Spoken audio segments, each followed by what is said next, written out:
Can you survive falling with a piano if you jump right before you hit the ground? All right, this one's legendary, and somehow the most popular question ever. If you're falling with a piano, can you jump right before you hit the ground to save yourself? The short answer, absolutely not. You and the piano are both falling at the exact same acceleration, thanks to gravity. That means you're both picking up speed together, and both have about the same air resistance. For a full-sized grand piano, that's a terminal velocity of around 50 meters per second, or about 110 miles per hour.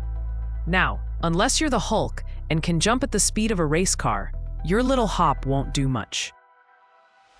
If your jump adds about 3 meters per second, congratulations, you're now hitting the ground at 170 kilometers per hour instead of 180. Huge improvement, right? So yeah, jumping at the last second doesn't work, unless you're a raindrop. Raindrops have a terminal velocity of just 5 to 8 meters per second. No matter how high they fall, they always land softly. Moral of the story? Don't fall off buildings with pianos.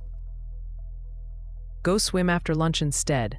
Just skip the beer, because that physics trick won't work there either. And that's baby science for you.